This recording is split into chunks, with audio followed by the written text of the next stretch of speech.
Hello students, this is Bashobdatta Ghosh. I hope all of you are staying safe at home. As we cannot continue our studies in college, we have to use this audio lecture method in order to study and in order to finish your syllabus. I know this is not as good as class teaching, but still I would try my best. Today, I would be teaching you, or I would be discussing Shakespeare's sonnet number 130. So, our last class was an introductory class on sonnet and specifically Shakespearean sonnet. So, before going to the sonnet directly, I would quickly revise once what we have discussed in our last class. I hope you remember. Still, we would quickly summarize our last class and then we would move forward to the text. So, as I have told you, sonnet is a form of poetry writing, is a poetry form which is a short lyric poem containing 14 lines, and it produces a complete idea or a complete thought. So there are some specific traits or characteristics of sonnet. So it is a poem of 14 lines. It is usually written in pentameter, and there is a specific rhyme scheme that differs from poet to poet.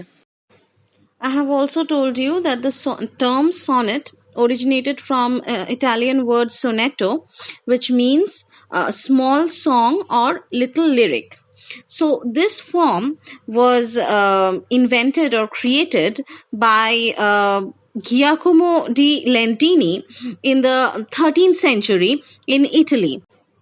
But this form was made famous or was popularized by Francesco Petrarch, and that is why we also call the Italian sonnets as Petrarchan sonnets. So Petrarch divided this 14 lines into 8-line stanza and another 6-line stanza.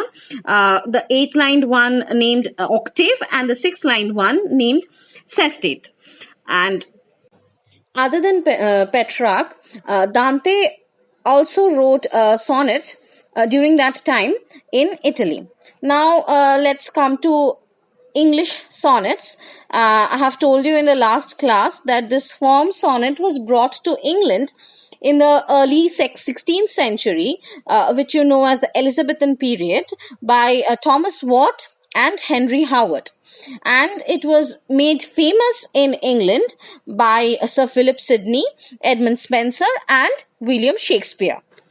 Now, let's have a quick flashback of what we studied about Shakespearean sonnets in the previous class. So, I have told you that Shakespeare differed from the Italian sonnetteers or even from Sidney and Spenser at certain points. He took the form of sonnet and changed it according to his own convenience, and he wanted to create a difference to make it, to give it a unique style and to give it his signature mark. So he changed the form a little bit, and he the topics which he wrote on, or the themes of his sonnets, are very much different from the Petrarchan sonnets as well as the sonnets of Sidney and Spenser. As I have already told you, that Shakespeare's sonnets were first published in the year 1609 by Thomas Thorpe. There were a total 154 sonnets. So these 154 sonnets are dedicated to two different persons. So sonnet number 1 to sonnet number 126 are dedicated to a fair youth, or a Mr. W.H., who could be William Herbert, the Earl of Pembroke, or Henry Wriothesley, the Earl of Southampton. But all these are assumptions. We have discussed elaborately about this Mr. W.H. and what was Shakespeare's relation to this Mr. W.H. In our previous class, so I won't go in details. And sonnet number 127 to 152 were dedicated to a mysterious dark lady, and sonnets 153 and 154 are dedicated to Cupid, the Greek god of love. Now, Shakespeare did not use the Petrarchan stanza pattern of octave and sestet. Rather, he improvised his own stanza pattern. He divided the 14 lines into three quatrains, which mean a stanza of 4 lines, and one concluding couplet or a 2-line stanza. So a Shakespearean sonnet consists of 3 quatrains and 1 couplet. His sonnets are written in iambic pentameter, which is a pattern of an unstressed syllable followed by a stressed syllable repeated 5 times. I would explain the rhyme scheme of his sonnets to you while teaching the specific sonnet. It would be easy to explain. And one more thing that we discussed about in the last class was the volta, or the turn in the sonnet, which was usually at the end of the 3rd quatrain in a Shakespearean sonnet. We also learnt that the themes of Shakespeare's sonnets were different from that of his contemporaries and also from that of Petrarch. He did not worship his lady love in these sonnets, or he did not use these sonnets as a medium of offering his love. Rather, the themes of his sonnets were lust, homoeroticism, morality. Actually, his sonnets reflected a rebellious attitude towards the conventional sonnet form. So now we would study his sonnet number 130, where we would witness how he differs from the other sonnetiers. First, I would read out the sonnet to you, and then I will explain it line by line. So, Shakespeare's sonnet number 130. My mistress's eyes are nothing like the sun. Coral is far more red than her lips red. If snow be white, why then her breasts be dun? If hairs be wires, black wires grow on her head. I have seen roses damasked, red and white, but no such roses see I in her cheek. And in some perfumes is there more delight than in the breath that from my mistress reeks. I love to hear her speak, yet well I know that music hath a far more pleasing sound. I grant I never saw a goddess go. My mistress, when she walks, treads on the ground. And yet by heaven I think my love as rare as any she belied with false compare.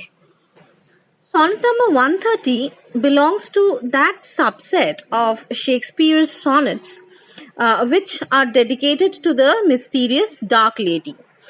Shakespeare might had a real life love relationship with this lady. So these poems express the relationship, pain, delight, anguish, and playfulness of the poet with this lady. However, this sonnet specifically is an unusual sonnet in terms of the sonnet convention, as it subverts the conventional idea. Primarily, it remains within the domain of the traditional sonnet, as the theme is praising the female beauty and offering love to his lady love. But the approach is very much unconventional. It actually parodies the other Elizabethan sonneteers who followed the Petrarchan ideals of praising a woman and idealizing her beauty. And in order to do so, they used extraordinary metaphors drawn from the nature. But Shakespeare in this sonnet is using a very realistic approach. He is not using flowery, idealistic language, and he is not comparing the beauty of his lady love with some out of the world imagery and metaphor. He is presenting before us the image of a lady who is imperfect, but this imperfection makes her a real woman with whom he fell in love with. The imperfections of his lady love are praised, and by so doing, the poet is actually being more honest.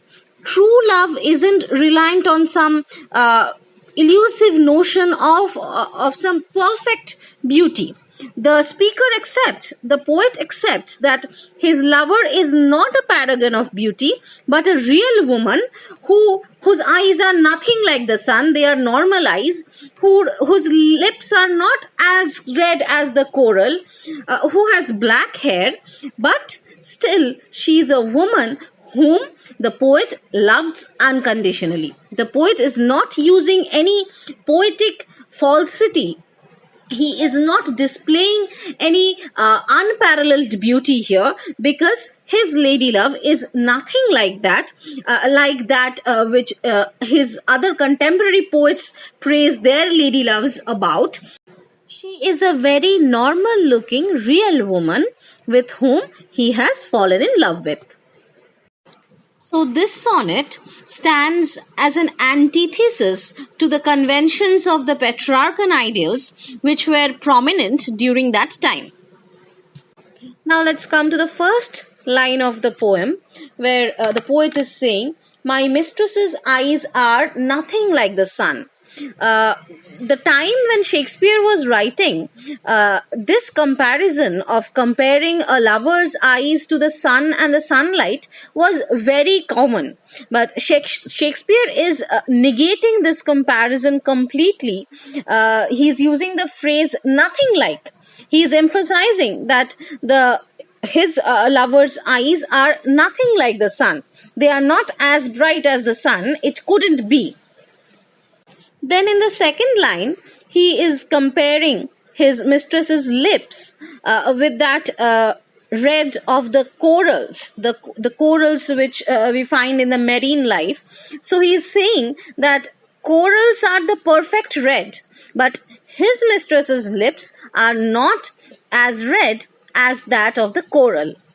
Now, in the third line, he is exploring the anatomy of his mistress in an unconventional manner. During his time, the ideal woman was white with blonde hair. But he is saying that his mistress's breasts are not at all white, they are dun or greyish. Her breasts are a dull grey-brown color, not snow white. And she has dark hair that stands out like wires. So this is the first quatrain, which is all about the appearance of the mistress, what she is not like. In the second quatrain, the poet is taking the comparison to a deeper level. He is saying that he has seen roses damasked, the intermingling of the colors red and white in a rose, but the cheeks of his mistress are not like that color, that pink color. And now in the third quatrain, he introduces the reader to the mistress's voice and the way she walks. So she speaks very normally and she also walks normally. She does not have a musical voice, and she uses her feet normally like any normal human being to walk around. She does not walk or move like any goddess. So, Shakespeare is presenting the reality of his lady love to the reader. He is not using any grace or any unnatural beauty to us. And now comes the final concluding couplet of this sonnet, where Shakespeare is speaking blatantly, honestly, that in spite of all these imperfections, he feels that his love for his mistress is as rare as any she belied with false compare.